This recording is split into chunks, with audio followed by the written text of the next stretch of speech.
Hey, my space friends, welcome back to another week of the Launch Sequence podcast. This week, believe it or not, we're going to be talking about Star Citizen. And I've brought in another YouTuber, actually been on the Citizen Central podcast once or twice, but now wanted to get a chance to talk to you one-on-one. Loud Guns, thanks for joining me today. How are you doing?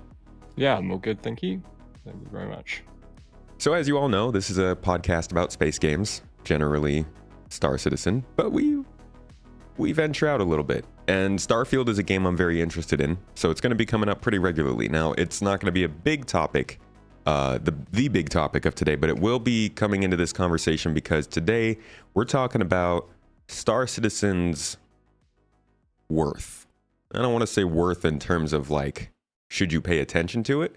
But playing it right now can be frustrating, as many people have seen in the last few months, and the development can be kind of slow. While the potential is there and people are super excited about the game, for some people it's better to just kind of sit back and wait. So, Loud Guns, I really wanted to talk about kind of what brought you into the game, what you see people say keeps them in the game, and then maybe talk a little bit about other games that offer these opportunities and why we don't go there and stay with Star Citizen.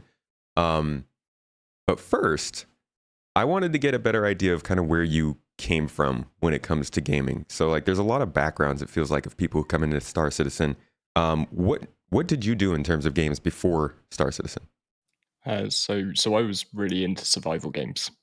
That was my jam before Okay. going and playing Starset. So it's things like Ark Survival, Last Oasis, Atlas. And the general trend of survival games was going more MMO-ish. So you sort of moved from 100-player servers to linked 100-player servers where you could get inter-server raids, that sort of thing going. Yeah. So that was very much my bread and butter I guess before Starfield. that does I can see where that transfers over to Star Citizen. I never really played Ark. I did try DayZ. Was that a game on your catalog? I played that for quite a bit. Not quite as much as Ark. There's not friends don't let friends play Ark Survival Evolved. If you haven't started, don't get involved. Somebody So, just asked me. Somebody just asked me yesterday why I don't play it, which I thought was interesting. I felt like a random ask, but I guess it's still a pretty popular game. yeah, and there's been a bit of drama. Not only Star Citizen has drama, but sort of the long-awaited Ark Survival 2 has With Vin been Diesel. delayed. With Vin Diesel. Right, yeah. So yeah, that's been delayed, and then I think the developers are pulling something of a definite cash grab by saying they've upgraded to they're upgrading the original Arc to UE5, but they're making everybody who owns Arc buy it again if they want to play it. Oh, So that's oh, and they're shutting down the servers, the old servers. So you have to buy it if you want to carry on playing. wow. So They that's are worse than a Cutlass Steel. they're putting that survival genre to the test. I hope they can survive that. Yeah. Geez, that's rough because Satisfactory is another game that's doing the update like that, and I'd be pissed if they made me rebuy it because they were Yeah. upgrading their engine. So, survival games really had you hooked. What was it about them that you loved?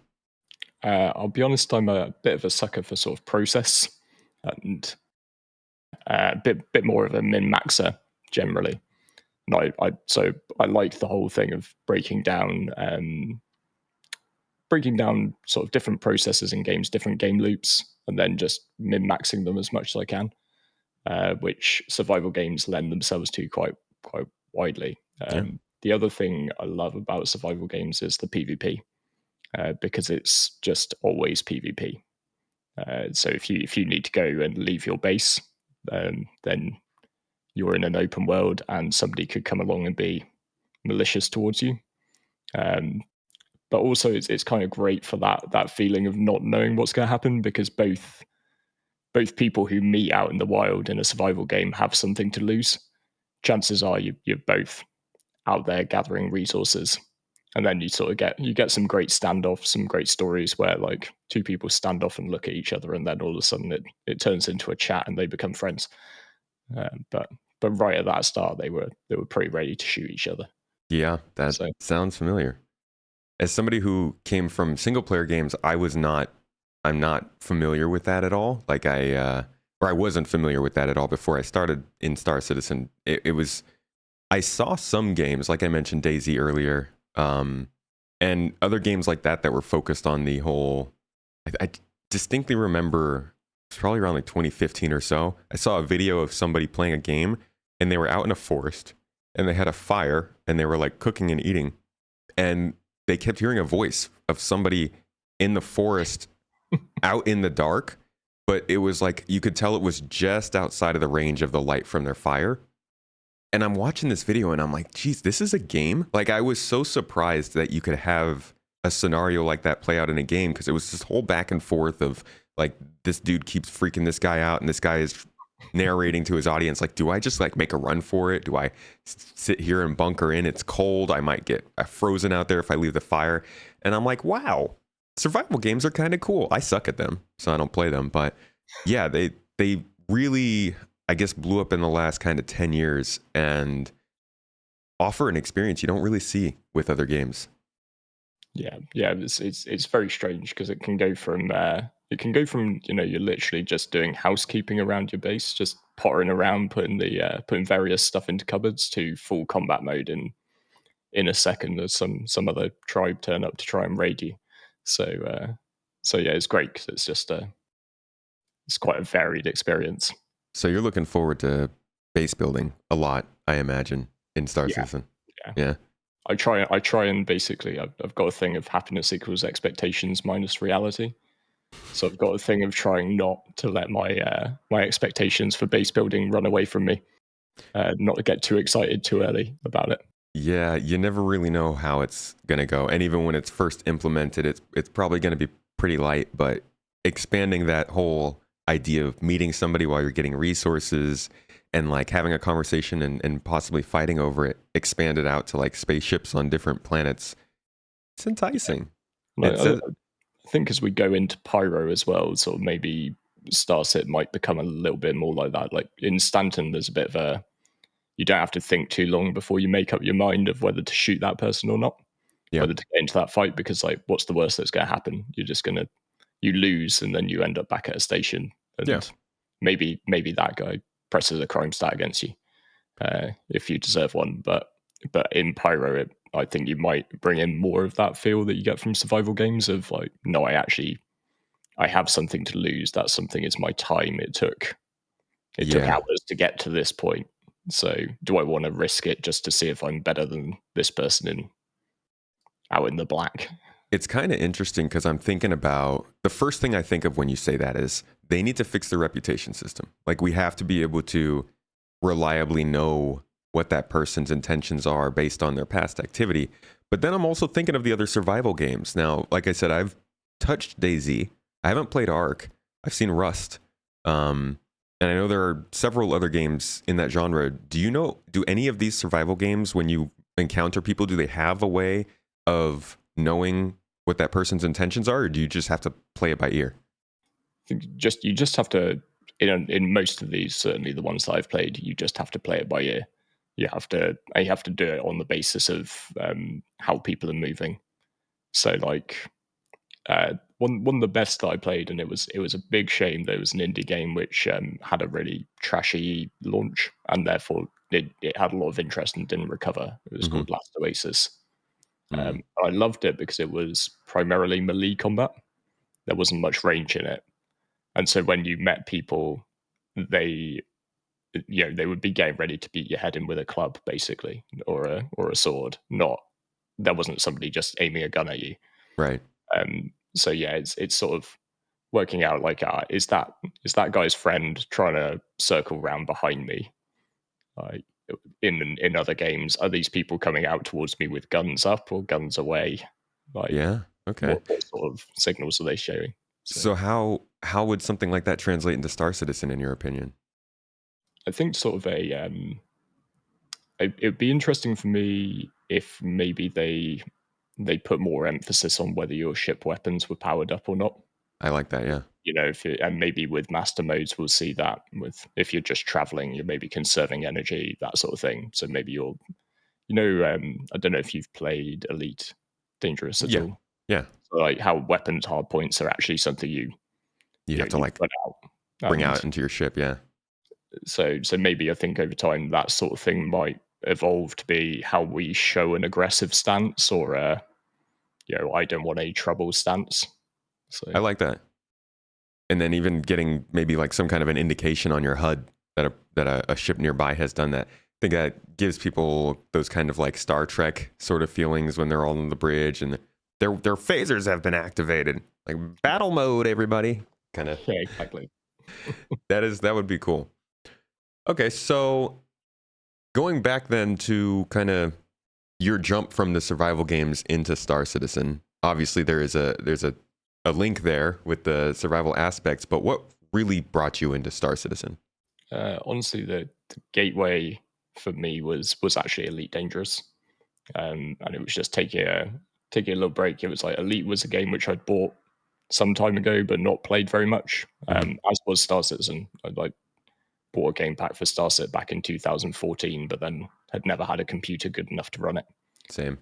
This was a few years ago, and Elite Dangerous went free on Epic Games.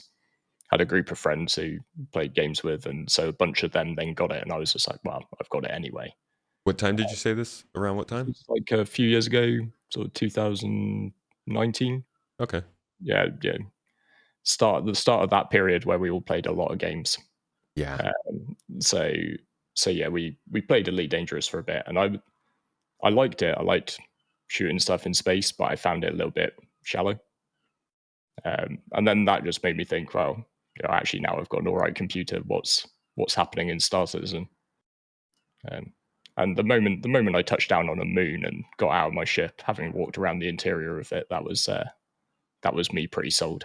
So I feel like people don't realize that that happens when you have two games in a genre. A lot of people think that it's one game or the other, when a lot of times it's like you play one game, you kind of want to get it a little bit more into a certain part of it, so you look for another game that does that.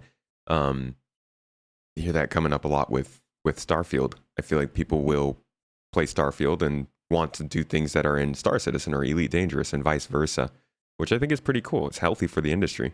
That's for sure. yeah, yeah. I think it's kind of like films, isn't it? It's like occasionally you'll just go on a binge of certain types of film, Yeah. and maybe I'll watch like the new James Bond, and Yeah. then Yeah. Yeah. Yeah. fair enough. I could then go and, because there is such a back catalogue, I could then go and watch 20 other James Bond films. But in all likelihood, I would also then, maybe having got a taste for action movies, start watching some other action movies.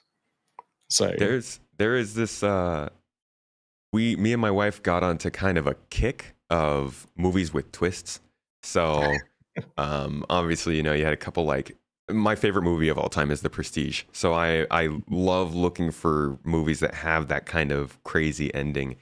And we were going through the different genres and eventually we ended up on Spanish movies and like we never really looked into the market that much, but we found a movie called The Invisible Guest.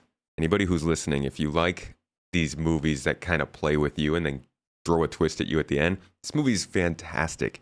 And like we never would have found it if it weren't for other movies doing that same thing and then just, recommendations. I think that's like it's a top way of finding more good content.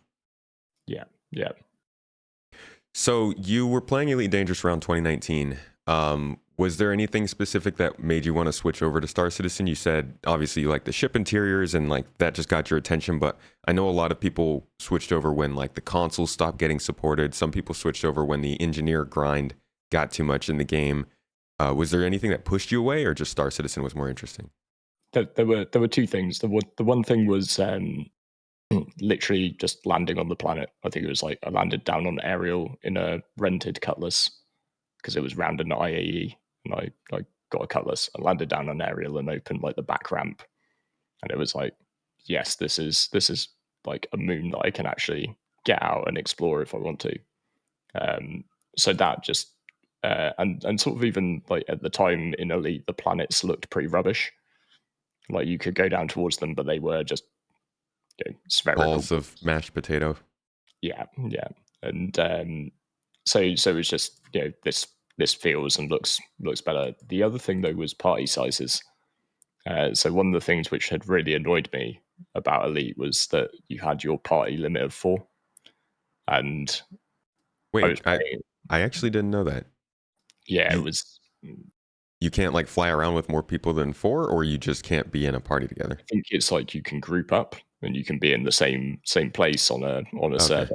Okay. Um, but your party size at the time was capped at 4, unless I was being an elite noob and didn't realize there was a way around that. But none of my friends did either, and it was really annoying because we were playing in a group of 5. So if you didn't turn up, if you were the last to turn up, then You just had to follow along, you, tag along. you were sort of just like, can we break the? Could I at least get one of you and have a party or two? Would that be all right? What was the significance of parties? Like in Star Citizen, obviously, we're looking at these people can like get on your ship, they can open the doors and all that stuff. What's a party in Elite Dangerous? I was just being able to like see people flying around on the HUD Oh, and okay. share missions, that sort of stuff. Okay. And that to me like was one of the main appeals of like MMOs in space, basically, like the MMO part, and also just being able to go out. You've got a vast environment, so why can't you have a vast amount of people doing something together? And that's one of the things which I really think Star Citizen excels at, even with all the bugs, even at its current stage of development. It's one of the things which has been like the main draw for me, really. Yeah. Yeah. I really do hope to see more player density at some point soon. But yeah, just the fact that you can get 20 of your friends into a spaceship together and fly somewhere is pretty cool. It's still pretty novel too, I think. Like Yeah. you every once in a while you just do something with a group of people and you're like, man, this game just it comes together. And then, the other 80% of the time it doesn't. It's got to the point now, hasn't it, where it pleasantly surprises you when it all works. It's but like your expectations are so low that it's just pleasant surprise factor. Yeah. And I think that's something, it sounds like you started maybe 3 years ago, 2020, 2019 time. Yeah, So it's 2020. Yeah, so you've seen some stable times. Like I think that would be like 3.12 ish, kind of 3.13. yeah. Which was the one that refineries came in on? Was that 313? I Oh started man, playing about the patch before that. we got tractor beams I think in 3.12. So that was like a pretty big turning point. I think Yeah, that's around when dynamic pretty much- missions started. It Yeah. was it was it was definitely an IAE. I Okay. think So IAE 949. That's the one. but you definitely got to play the game before it got a little bit rough with PES and things started to degrade a little bit more, right? Oh yeah. Yeah. That's been a kicker recently. Um Funny. It's one of the things I often notice is that sometimes older like backers who've been playing for longer, they have like a different view on when you talk to newer people, mhm. and it varies around. Sometimes it's because the older backers can remember a time when it was worse, and sometimes it's maybe newer backers have heard how bad it is, and then they get in, and just because it doesn't crash every 5 minutes, they actually think it's all right. They're like, "What was all the fuss about?" It's reverse psychology. Yeah, It's like a new form of marketing. Our game is so bad, you're gonna hate it. And then everybody plays it, and they're like, "Wow, this isn't bad. I love it." Yeah. no, you probably shouldn't. You probably shouldn't stop. So given all that kind of instability that the game is still pretty known for, what is it that keeps you around? It's number one is the community. Okay. It's being able to do stuff with people, particularly in large groups. Um, I sort of believe that it's getting better, but we do still have to make our own fun if you want to make this something approaching your main game. And even then, I would recommend that it's not that everybody has at least another game on the side to go away and play when they want something nice and stable. Um, But if you're gonna try and generate enough content to be playing this a lot, then that content comes from playing with other people, in my Yeah. opinion. So yeah, like last night we were play testing some stuff for a bit of a PvP battle out on Microtech, and it was, it's the stuff which just would very rarely organically happen in game, like seeing a clash of tanks and centurions and guys running forward with railguns. Yeah. But you can, uh, just because it won't happen organically in game doesn't mean that you can't get together in a group and make that happen, or Yeah. join a group that does things like that. So And do you think that's ever going to be something that the game provides? Like if you wanted to get into a battle that had tanks and anti-air and ships clashing all over some kind of a resource replacing game. I'm not even talking about like you were talking with survival games where it's a resource rush between factions, but like an actual mission in game. Do you think that kind of stuff is going to be easily accessible at some point? I think they really need some reason to use ground vehicles. They've put all these ground vehicles into the game, and now there needs to be somewhere you can't go in a ship, Yeah. or you can only go so far in a ship, basically. But Un- there's plenty of opportunities to do that. It was interesting in Ark, actually, because in Ark Survival, like flying tames were massively overpowered. Because why would you walk somewhere with a land creature when you could fly there with a flying one? yeah. And then just at one sort of DLC update, they released a map which was underground where you couldn't use flyers. See, Like, and they're doing a lot of ground locations in Star Citizen too. Like we've got the caves, got mhm. underground facilities, they're doing new outposts, they're doing building interiors, which are going to expand these cities, and they're talking about points of interest with derelicts. Like we're getting a ton of ground locations. So I do feel like at some point they've really got to double down on creating more ground missions and opportunities for us. Yeah, and I wonder if sort of environmental factors like weather could play into it a little bit. Hmm. Like, maybe a planet or a moon where electrical storms or something, like your C2, you might be able to just about have time to get it down to the surface and drop off some vehicles and get back out into orbit. Yeah. But you don't have time to use that C2 to fly around and Yeah. I like that. Or drop those vehicles from orbit. Just hope for the best. Yeah, parachute. that would. Did you ever see the infamous sandworm demo? I've seen it many times because I've got a friend in the community who plays it to me repeatedly, asking the question, "Sandworms when?" So It's a very popular one. Give sandworm. That yeah, was in that demo. They kind of did. They faked it, but like they alluded to the idea that they would have environmental or atmospheric problems where your ship would have to ground itself so you could drive a rover across the desert or something. We still haven't seen it. It's been a while since they've added the weather systems in, and I don't think they've said anything about pushing it further lately. Do you remember anything? yeah. No, the only thing I could pick out is from one of the things around the Tumbril Storm.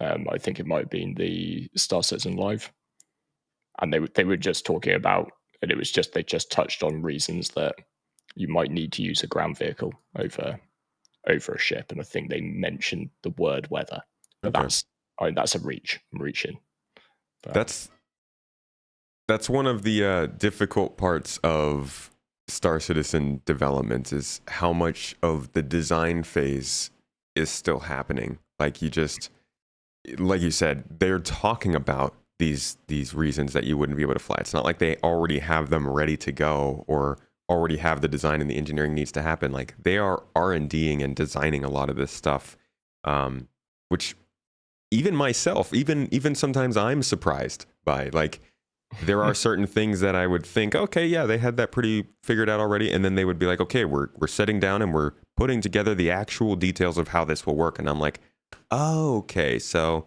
you guys are further back than I thought you were on that. yeah, I think that the phrase is building a plane and flying it at the same time, isn't it? Yeah, yeah, I Yeah. really like the metaphor that the scaffolding is the game engine. The building that is supposed to be built is the game, and they're trying to build the scaffolding as they're building the building, and like, because yeah, it feels like that sometimes. Yeah. But you said you said something important there, that the main thing that brings you in is the multiplayer. If this was a single player game, let's say you had AI and stuff to kind of fill in the gaps, would it feel like the same game to you? Uh, Probably not, to be honest. I so I do like single player games, and I do enjoy playing some multiplayer games solo. But when it comes to single player games, I think for me personally, I need something like a story. Like I'm rarely going to play a single player game for a long time. I kind of view single player games as some story driven thing that I need to get in and complete. Mm-hmm. I like for there to be a definitive kind of end to a single player experience. Without wishing to sound too basic, I just get bored. Like I there's because nothing too surprising can happen. I've played a couple of games like base building stuff where I've played in a solo environment, and I haven't lasted long before I've gone and done it in a multiplayer one. Okay, So so you're really interested in that unpredictability that comes with other players. So like, even if you're playing Star Citizen and I know you've been doing a lot of mining stuff lately. Like, let's say you're doing a ton of mining out in the Nix system. You wouldn't be having a good time if like you weren't running into other players while you were doing that. or able to do it with other players. Yeah. That's the other big thing. Okay. Yeah, So you would want to have other people out there with you. yeah. I think one of the most interesting things is working with other people to accomplish a goal. And then I think the other player aspects, or the outside of your group, or the potentially maybe dangerous people, like that danger to me is kind of essential to stop me getting bored. Like if I was doing Star Citizen mining in entirely this game, but I knew that nobody was ever going to come and mess with me, um, I'd just miss that little tingle of fear. Okay. So I'd, you are one of those players who likes to play the game how you play, and you also encourage that people take part in piracy and outlaw gameplay and like that yeah, constant risk. Yeah. Okay. Because I mean, that's a big debate. A lot of people, some people even want to have just private servers where nobody can ever access them. And a lot of people believe that Star Citizen should change to accommodate that, as opposed to try to figure out how to make it work with piracy being a viable form of gameplay. I think it's one that's important not to prejudge, because I don't think that people should 100% all of the time be under threat. Hmm. I think it's important. I think it's important to remember, like, PvP games, which are always on PvP, um, regardless of what people say, they always descend into seal clubbing. And if the hardcore PvPers who are actually seal clubbers, I know there are some hardcore PvPers out there who are, really just in it to test their skill and wouldn't go and, just blow a noob up for no reason. Hmm. But there is a group that do, if that's an option, and you literally just kill the game Yeah. until the point that you are the seal, and then after a little bit of being the seal, you probably quit. Like, so So would you say that like if somebody was in a starting system like Terra, yeah, there should be no danger? I think they should be safe from other players. Like Like, safe, like other players can't shoot them, or safe like other players will just get arrested very quickly, or something? I think it'd be interesting to see like what happens, and like CIG have the data on this. Much like I know a lot of people were angry at what Amazon did over New World, changing up the PvP nature of it, but Amazon made that change because they had all the data which showed that players were seal clubbing, basically. So so yeah, I mean, initially it'd be interesting to see if CIG can control it with an in-game system, by like making prisons super unpleasant for people in places like Terra. No Klesha rehab facility. No, this is just 4 walls and your account's basically locked for 12 hours. Like, see if Oof. that works. Loud Like, guns out here with the. I mean, just literally at that end of the scale where like there's nobody who's really going to be worth pirating in this system, because that's the other side of it. Like, you can't really have a system where people can be making tons of money with no risk. Yeah. I think Yeah. it has, Yeah. it Yeah. has to sort of balance out. Like, these Mhm. are your starter systems. You're not going to make a lot of money by being here, but you are safe to just learn the game, learn the Yeah. mechanics, the loops before you go out into the more dangerous but potentially more rewarding part. And that part will have pirates, because the pirates are after your goodies.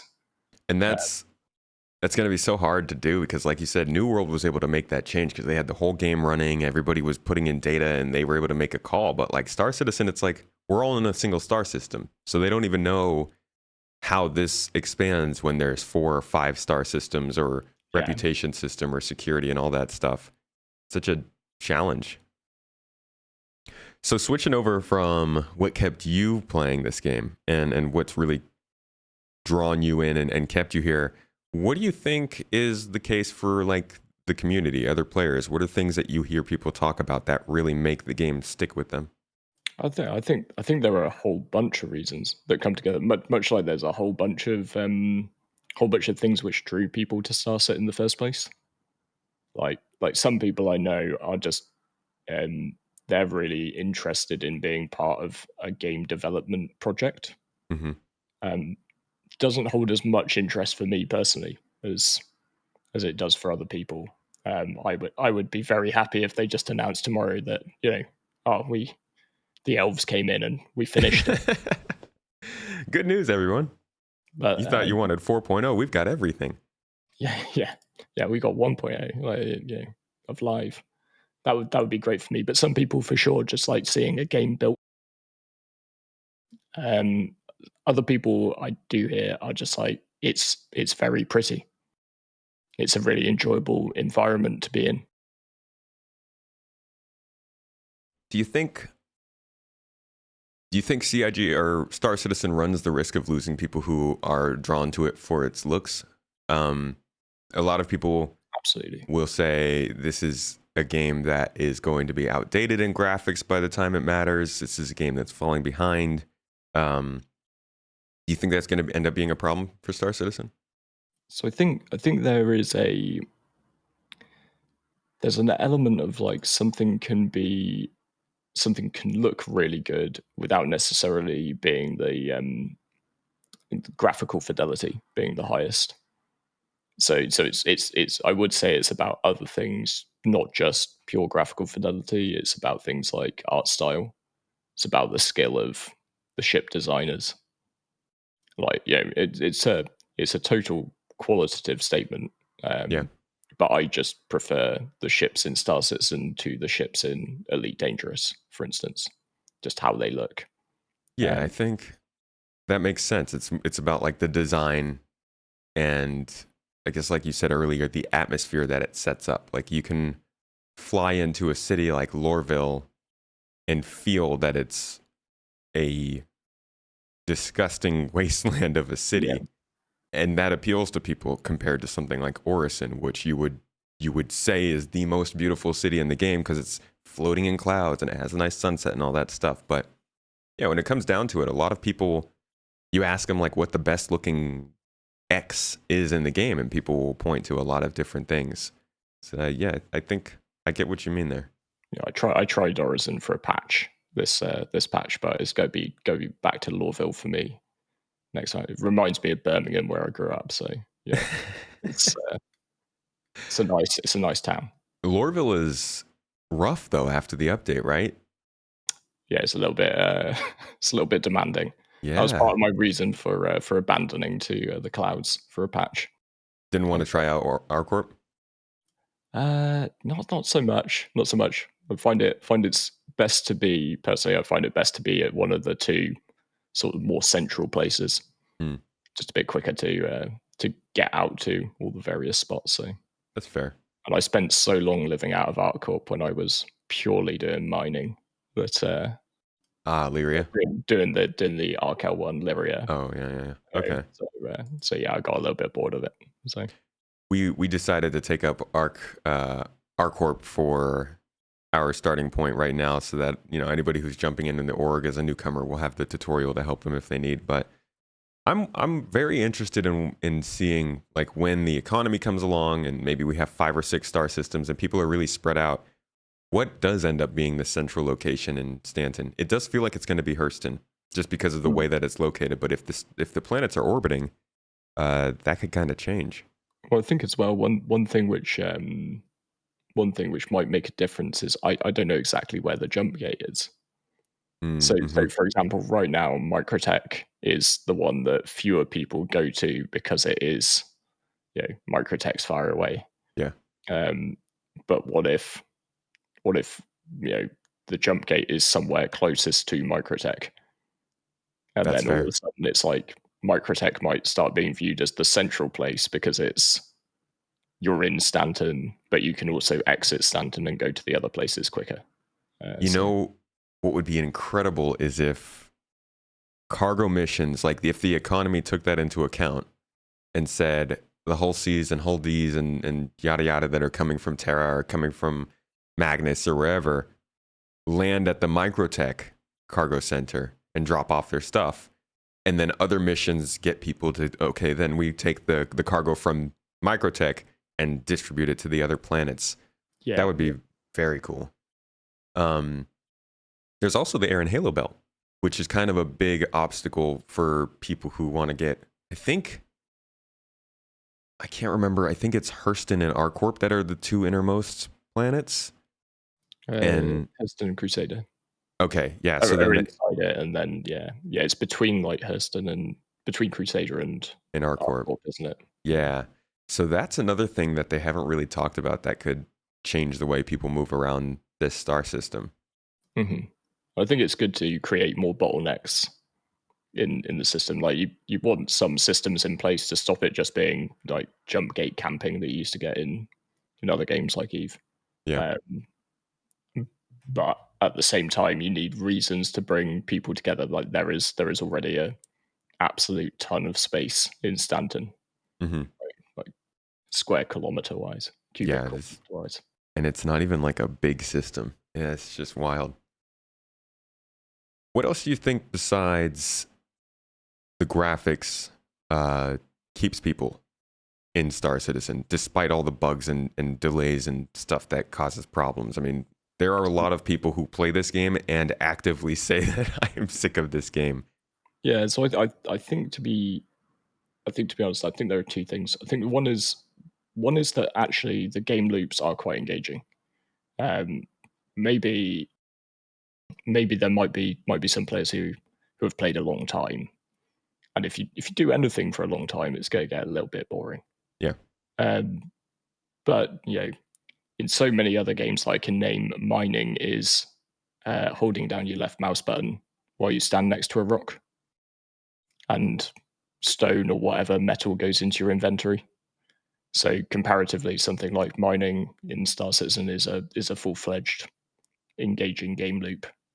Combat in Star Citizen is it'd be great if desync and things reduced and cleared up, and it would be great if we started to see more roles on ships, that sort of thing. But like yeah, combat when it works is good. It's similar to Elite's combat, except you can do things like fight more people. Um, I think things like capital ship battles and stuff are particularly cool and interesting to see. yeah, Um, but I think people will go away and play something else for a bit, but then certainly it happens to me. Like you get like the Star Citizen itch. It's like, oh, and the other thing I think is the potential of what SC could be. Like you sort of keep coming back to see like, oh, what did they add in the next patch, and they added, it's sort of like it's already coming in, like we're doing it with the whole sea coming in. The whole sea's coming in. So what does this mean for the potential of future trade? Like, could they do this? And I Yeah. think just having that um, having that knowledge that you've got what the game is now, which I actually think is pretty good, and you can get a lot of hours out of. But then you've also got there's almost like an option on the future of the game. So Yeah. That's You hear that a lot too. Like when people jump in for the first time, make a YouTube video or a stream about it, they'd say like there's a ton of potential here. You can see it happening. And that's probably why a lot of people have stopped with the whole it's a scam thing. It's why I think there are a lot less stories about the lack of gameplay. Not, I mean, obviously they've added gameplay recently, but the stories have a different tone, like in news, than they did say 3 or 4 years ago, because the game puts a lot more of that potential on display now, especially with some of the stuff like the salvage and the physicalized cargo, and even the mission systems now are running a little bit better, and there's actual content there. But yeah, the potential really is, I think, what gets you, and it's like getting 3 or 4 updates a year is a great way to keep a game fresh. And that's MMOs naturally do updates pretty regularly, right? mhm. Yeah, yeah. And I think it sort of showed in 3.17, didn't it? That that was probably one of the hardest periods that I've covered the game. Yeah. We had to do a lot of work within the community and the org during that period to basically to make our own stuff to do, because you weren't getting those feed throughs of there's the number of game loops is growing, and also with sort of the knowledge that wipes were coming, there wasn't really the impetus to go out and do stuff to make money to buy ships Yeah. as much as there had been. Yeah. People are, I think, very interested in seeing the content continue, and you hear a lot of people say, well, why don't they just stop working on new things, fix the bugs so that the game runs well, without realizing, like you said, that when things start to slow down in terms of features coming, it definitely the community changes. Mhm. Um, the expectations get different, and things, I think, take a little bit of a turn. We have a question here in chat from a supporter. If you are a supporter, Patreon or Twitch or YouTube, you're able to watch these live if you'd like. Asking about the planet rotation. We were talking about having the planets orbit the sun rather than the planets rotate themselves. They don't orbit at the moment. And they've talked about orbital periods. They've actually talked about having seasons on the planets when they orbit. But I don't think they've really mentioned how it's going to work when it comes to quantum travel or anything like that. No, no, and yeah, Elite Dangerous has that, and that I'll be honest, I'm maybe I'm a pretty simple person, so so Elite Dangerous's traveling between orbiting planets was a little bit overwhelming for me at the start. I'll be honest, to get my head around. I quite liked Star Citizen's point and click, but I do think it'll bring interesting dynamics in, for timing and things, Yeah. like for traders. Planning routes will become that next level of complicated, like, because there'll be an option to do it where it's a much shorter jump, for instance, than at another time, like if you miss your window. Yeah. Yeah. So I I was just hope it thinking. doesn't become like you need a degree in quantum mathematics to to not run out of fuel on a journey between two planets. That would be, because otherwise I can see myself running out of fuel a lot. So It could definitely, like, kind of how engineering is. You don't have to focus on it, but if you do, you can make your ship run a lot better. I could see that being the kind of thing that expands like the navigator role. You're able to calculate the jumps a little bit better to make better time. Could yeah, be interesting. But yeah, I don't think they're orbiting right now, but maybe I'm wrong. no, Um, don't think so. They turn on the spot, yeah, but but yeah, not all of it. I thought a really cool opportunity for like exploration gameplay would be comets. If you had, because that's also like you were saying, like planets get really close together, that completely changes your trade route, changes the value of materials on those two planets because it's easier to get them. If you had comets that, came through the star system maybe every 5 weeks, 2 months, that would be a really, really cool thing for people to be like, okay, it's this far out. let's get out there. We can hit it before everybody else sees it because it's not in the inner system yet. Find some interesting minables on there or something. That there's so many cool things they could do with not necessarily orbital mechanics, but just like space things, I guess. Yeah. It would make it feel that much more immersive, wouldn't it, as well? Yeah. There's a little bit of breaking of like ArcCorp's always there, stood on the spot. Yeah. So talked a little bit about 317 and the big weight that came with that. The combination of that big weight with, at the end of that big weight, 318 dropping and being pretty rough, following up with that, not really knowing much about what's going on with server meshing and progress. Do you feel like the community sentiment has kind of changed over the last year from where it used to be? Does it feel like there are different expectations or a different way of approaching the news that CIG is putting out? I think it ebbs and flows a little bit, to be honest, depending on sort of the stability of the game and how forgiving people are feeling. I think most people that I talk to in just a just a general conversation, not about when we're not like what we're doing when we're sat here making some videos, that sort of stuff. But when you're just having a chat with people in the community, I think most people just sort of they get on with it. They're maybe not as invested as we might believe. It's kind of like I was having a chat with somebody who was just like, well, yeah, 317 got a bit boring, so and then 318 was a fire. I was ready to come back for 318, having sort of sat out the last couple of point X's of 317. I was all ready to come back for 318, and then I spent one evening staring at a you can't log in screen, Yeah. Oh and then man. I went back to playing the game that I was playing. You just said I said at that moment I'll come back for 318.1. Yeah, I think most people understand that it's just they're trying to get some quite complex tech in there, and it might break and might be painful. Mm. Um, but that's kind of part of doing it. It's kind of impossible to. I think if you walked in with your eyes wide open about what you were buying into, then you generally have to be okay with the fact that sometimes they might break it and have to have some time to fix it. We will get some awful patches, but we'll get some great ones as well. So it evens out, I think.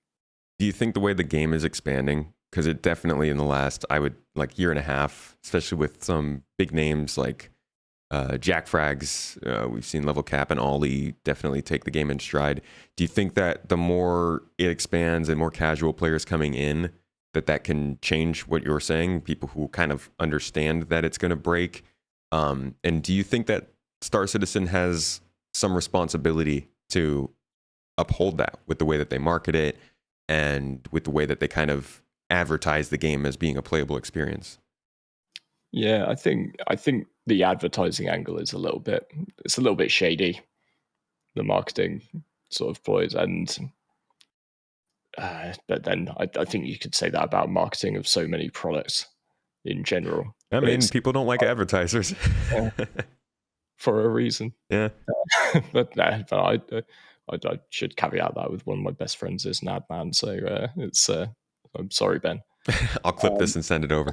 yeah, but the thing is, it's like I do think they need to maybe be a little bit more upfront in their marketing and their advertising stuff about that the game. It needs some form of big ass disclaimer on it saying, it's an alpha, it breaks, like I don't it. even think telling people it's an alpha works anymore Yeah, because you get basically game demos that come out and say they're an alpha. and you also get like nearly full fledged complete games that would have been considered completed at any other time in history, and they're now still early access Right. because it gives them cover to if stuff does break. So games stay early access for a very long time now, don't they? So Yeah, I think it was Fortnite was like alpha or something until like 2020 or like 2019. It's just like the most popular game in the world, but it technically wasn't complete. it's an alpha, so like if there's a bug, you can't moan at us. Right. um, but no, it's a tricky one. It's a tricky one because you need people playing. You need to get people like things do need marketing because otherwise people don't hear about them. Um, but it is a little bit like some of the marketing I think goes a little bit too far Yeah. and could just be toned back a bit. Um, So overall, you feel like the Star Citizen community is still kind of on the same track, just looking forward to server meshing and hoping they get it out pretty soon.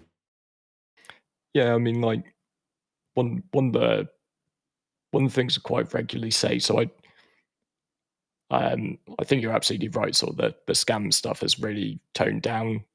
I think particularly one of the things which has helped is we've seen some actual scams in the crypto space and with sort of some of the NFT games and literally ones where people have just taken the money and run.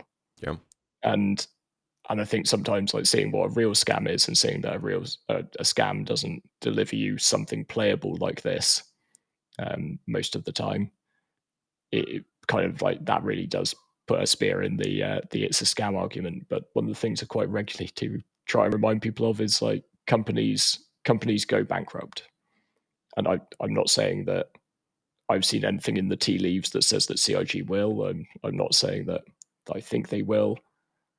I'm just saying it is a potential. So like, what I encourage people to do is get in and play the game just for what it is now, not for what it will be, and don't not play the game because you're waiting for what you think it's going to be in X years time. Hmm. Just if you've got an account, like come and give it a spin every now and again. Like maybe be a tourist, maybe just check in once every patch that looks interesting to you. But I feel that if you don't play at all, it could all go down the pan, and then you That's could like, yeah. I never played this game that I paid all this money for. Can always happen. Yeah.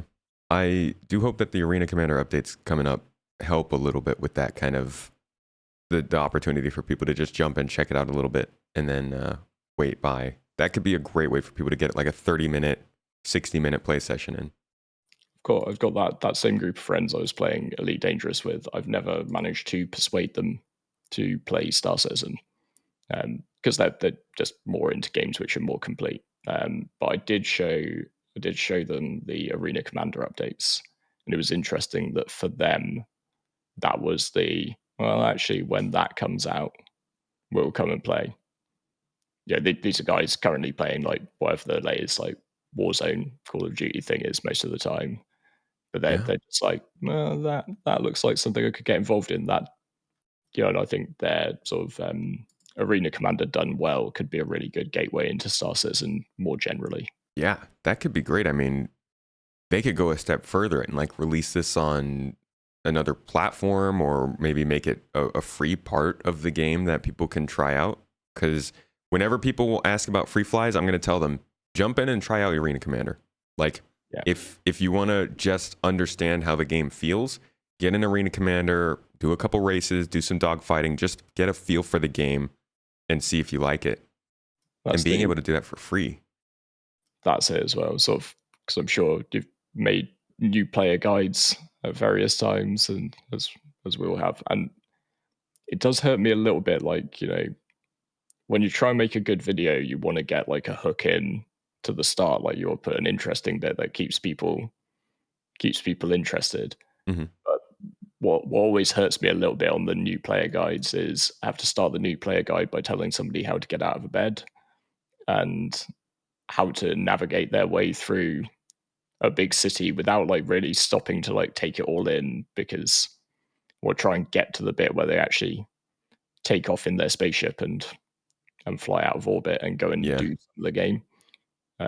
So I think that's a really good recommendation. Just like jump in via Arena Commander because that will just at least get your butt straight in a seat of a ship and you Yeah. fly around.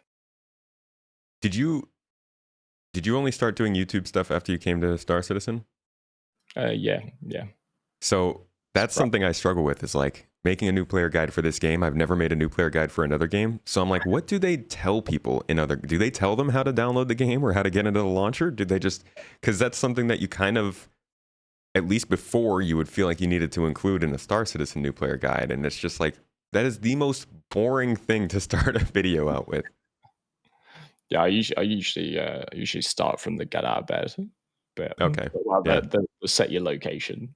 Yeah. Uh, You're on your own up until then. But yeah. You can work out how to part yourself from your money. Um, so unfortunately, the store might make that too easy. I'm not going to be that much of an enabler like that. Hmm. Yeah. Okay, so switching tunes a little bit here.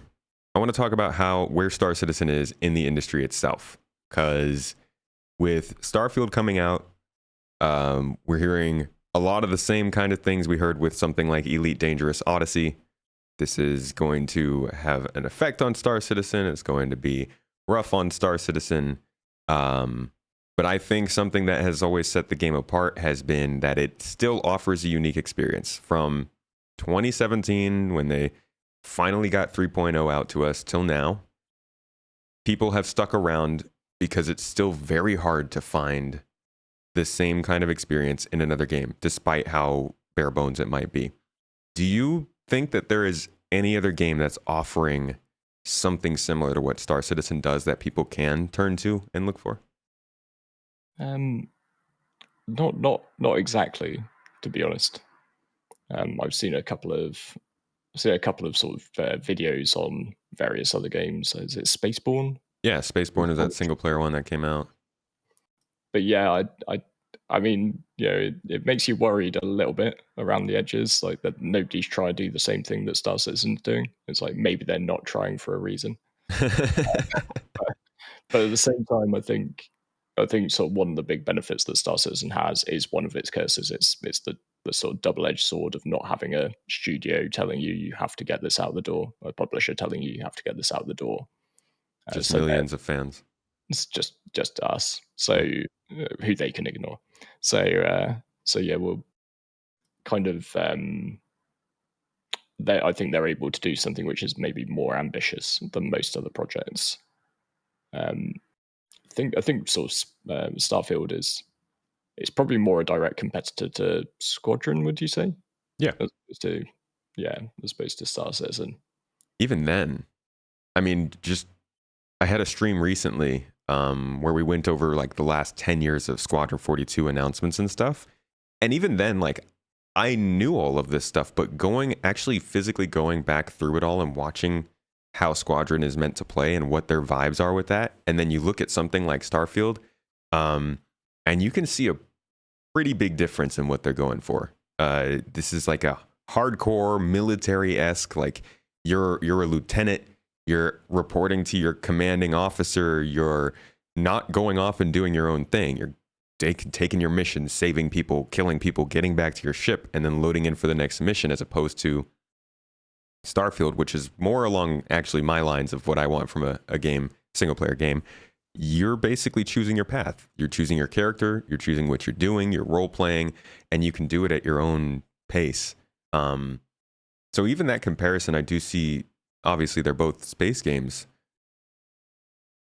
but I don't know. It feels almost like Elden Ring versus like Tears of the Kingdom, and that might get me skewered or sacrificed somewhere. I'm not I haven't played either of those games, so I could be completely off. But when I look at those games, I see two flavors of a similar experience. They're fantasy based, they're adventure based, they're RPG based, they're about character progression, but they're very kind of geared towards different experiences. Yeah, it's sort of overlap in the genre. I Right. played a lot of like Bethesda games, like primarily all the Elder Scrolls from Morrowind onwards, Hmm. and I love them for what they are, and same with most of the Fallouts. Like, but they're a completely different experience in terms of they're sort of a slow paced, you know, like you say, go at your own pace. Lots of sort of side alleys to go down in terms of storylines and exploration. Yeah. Squadron 42 does not feel Feels like, feels maybe more like Call of Duty in space, by the yeah, sound. Yeah, and much less marketable, I would say. I don't think Squadron 42, even if it was on the same sort of caliber as Starfield, coming from like a publisher that everybody knows is making games, I don't think it would sell as well, just because of the way that it's formatted. I think an RPG is just so much more easy to get people interested in than a military combat space game. Yeah, and I do think those RPGs as well, it is on a bit of a different level in terms of the pedigree Yeah. of who it's coming from. Yeah. I mean, this is sort of a new franchise, but it's a new franchise from a company which has two very distinct franchises with multiple installments. To the extent that even something like Fallout 76, which was a complete awful. I couldn't think of a polite word that I could say to describe Fallout 76. But to the extent that that's not the first thing that everybody's saying in the comment section on Starfield. What about Fallout 76? Like, they've got enough other games that they've proved themselves on. Yeah. That people are willing to overlook something like that. Yep. So Starfield is what you think would be the closest kind of experience you might, because we've determined that nobody's doing anything like Star Citizen. Obviously, the multiplayer aspect combined with the sim aspect and just how it works is pretty unique. But if somebody was looking for something that was similar, do you think that would be the direction they'd go? I think, I think it kind of depends as well, because like Star Citizen is in many ways a like whole bunch of games in one game. Mm-hmm. So if what you're really into is dogfighting, sort of PvE dogfighting, that sort of stuff, then maybe even something like Elite Dangerous is a better home for you than Starfield. For instance, I only saw a few clips of what the combat looked like in Starfield, but it didn't look like space combat was anywhere near as developed or high fidelity as either Star Citizen or Elite Dangerous. So, but if you're looking for the exploration angle, for the getting out there and sort of going on quests and all that sort of stuff, then yeah, absolutely, I think Starfield's something to look forward to. But the reality is, I'm just gonna play them all, and I think that's the reality for a lot of people. Like, Yeah. I'd probably put an age range on myself if I say it, but when I was back at school, it was all the do you like Blur or do you like Oasis, and like the Brit pop sort of feud. But most people just liked both. Yeah. There were just a couple of like extreme groups at either end who said you couldn't listen to one if you listened to the other. Reminds me of Call of Duty versus Battlefield around like 2010, 2011 Yeah. time. Yeah, Just a lot play them of both, arguments. and Yeah. maybe like switch slightly more to the one depending on like a good update, depending on a good new map pack, that sort of thing. So, Or whatever your friends are playing. I think yeah, that always comes back into the loop, is that a multiplayer game has that extra little tug. I mean, a lot of people don't like multiplayer games. I didn't really play them that much before Star Citizen, so I get that people avoid that. But for those who are open to it, having people that play that game can make like a pretty big difference. yeah. I mean, I've played games I didn't like all that much just to play them with my friends, basically. Yeah. You in some instances you tolerate the game. In other instances, you tolerate the people. But yeah. Yeah, that's I know that. Okay, so to wrap things up, I guess, you mentioned things like the graphics, the development, the updates, and for you personally, the multiplayer aspects being things that really keep people hooked to Star Citizen. As obviously the hot topic in the upcoming game, do you see any of those things being replicated well with Starfield that people might be interested in who would be watching this podcast? Yeah, I think sort of like you will see very interesting game mechanics from Starfield, and maybe sort of things that we have in Star Citizen just done differently. Like I saw little clips of the mining that looked quite interesting, and shipboarding. as well. Yeah, that Really surprised good. me. Yeah. And I think there's like stuff which you can do in a single player game or a sort of single player focused game. I don't know if they'll add any form of multiplayer mode to it. Um, that you can't necessarily do in an MMO.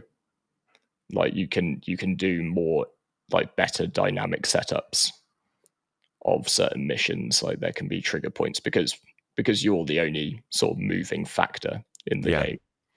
Like you can walk into a room and it can trigger a predetermined sort of explosion that blows out a window or something. So I think there will be some really great sort of visual immersive moments And the in story. Starfield.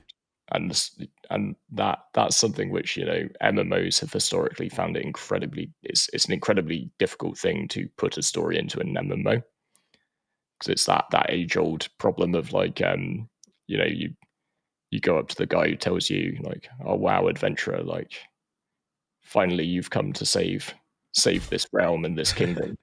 And you're like, yeah, that's me. And then you run off, and then the next person behind you in the line goes up and is like, oh, you've come to save the kingdom and the realm. Like, it's like, There's like 50 people in front of you. It's just like, wait, what yeah, about them? I thought I was the one. Yeah. Yeah, yeah.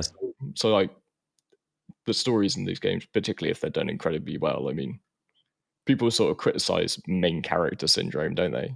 Hmm. But actually, in a single player game, you get to have it and it's fun. Like, so yeah, I think that's something I would really look forward to about Starfield, particularly if it's done well. I mean, And yeah, there's something it's why, about a it's nice. why I'm not following it that much. It's why I'm not following it that much. I want to be actually surprised by these things when they happen. That's a good call. There's really something about being able to set up a nice story and then also be able to experience that story. Because Halo is one of my favorite franchises, but you always played as Master Chief. There were a couple games where you didn't, but you always played as this dude, and he was very in his ways. You know, he said the same kind of lines. He would do the same kind of actions. And don't get me wrong, I love the guy. John is great, but it's very cool to be able to place yourself into a story with a character that you've made and designed. And of all the companies of any company that makes RPGs, at least on the Western front, I feel like Bethesda is the one I would put most of my faith behind to do that. Would have been BioWare like 15 years ago, 10 years ago.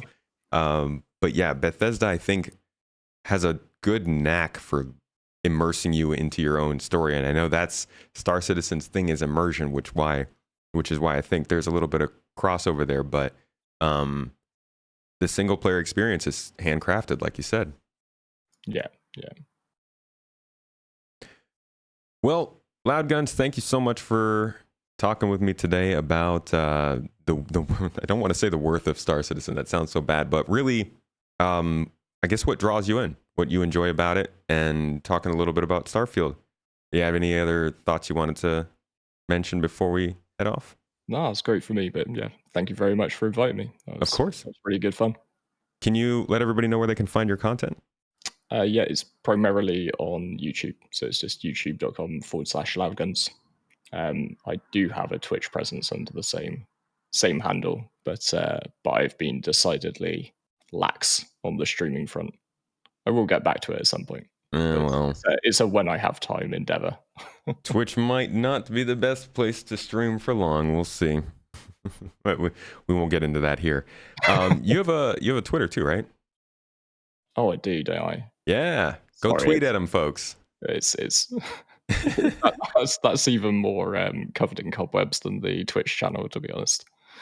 Well, now we'll get everybody to go up there and give you a follow, give him some subtweets, maybe throw some insults his way. You know, the old Twitter formula. Get him involved. All right, man. Well, thank you so much for joining me for this episode, everybody. This has been episode 107.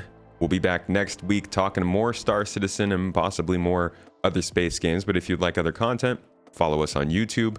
Obviously, this podcast is available both in video format, as you might be watching, or on your favorite audio platform, Spotify, Apple, wherever that may be. So check it out. Have a listen. I hope you enjoy, and I'll see you next week.